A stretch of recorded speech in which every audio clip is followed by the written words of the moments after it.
Easy and டேஸ்டியான veg biryani செய்யலாம் வாங்க. அதுக்கு முதல்ல 2 ஏலக்காய், 4 கிராம்பு, 2 துண்டு பட்டை, கொஞ்சமாக கல்பாசி, ஒரு பிரிஞ்சி இலை, கொஞ்சம் சோம்பு சேர்த்துக்கலாம். அப்புறமா கொஞ்சம் இஞ்சி, பூண்டு, ஒரு பச்சை மிளகாய் சேர்த்துக்கோங்க. கொஞ்சமாக வெங்காயம், புதினா கொஞ்சம் சேர்த்துக்கோங்க, மல்லி கொஞ்சம் சேர்த்துக்கோங்க. சேர்த்துட்டு மொத்தமாக அரைச்சி எடுத்துகிட்டு வந்துடுவோம். அப்புறமா 2 தக்காளி சேர்த்து அதையும் அரைச்சி எடுத்துக்கலாம். இந்த மாதிரி அரைக்கும் போது தக்காளி மசாலா ஐட்டம்ஸ் எதுவுமே தனியாக எடுத்து கீழே வச்சுட்டு சாப்பிட்றது வேண்டிய அவசியம் இல்லை.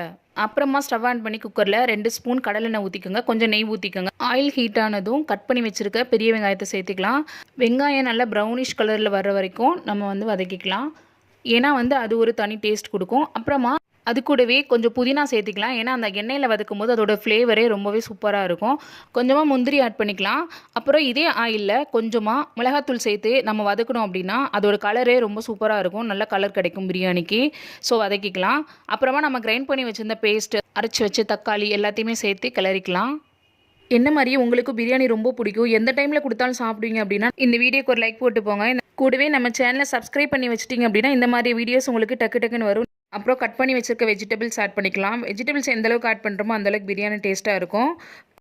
அப்புறமா ஒரு 2 ஸ்பூன் அளவு தயிர் சேர்த்துக்கலாம். தேவையான அளவு உப்பு போட்டுக்கலாம். அப்புறமா கொஞ்சம் மல்லி இலை, தேவையான அளவு தண்ணி சேர்த்திக்கலாம். அடுத்து நம்ம கழுவி வச்சுருக்க அரிசி உள்ளே சேர்த்துட்டு ஃபைனலாக கொஞ்சமாக லெமன் ஜூஸ் ஆட் பண்ணிவிட்டு குக்கர் க்ளோஸ் பண்ணி 2 விசில் வச்சு எடுத்தோன்னா சூப்பரான ஈஸியான வெஜ் பிரியாணி ரெடி ஆயிடும். நீங்களும் இதே மாதிரி செஞ்சு பாருங்கள். வீட்டில் செஞ்சு பார்த்துட்டு எப்படி இருந்துச்சுன்னு எனக்கு கமெண்ட்டில் சொல்லுங்கள். இந்த மாதிரி ஃபுட் அண்ட் ரெசிபி வீடியோ உங்களுக்கு பிடிக்கும்னா நம்ம சேனலை சப்ஸ்கிரைப் பண்ணி வச்சுக்கோங்க. டாடா பாய், see you the next video.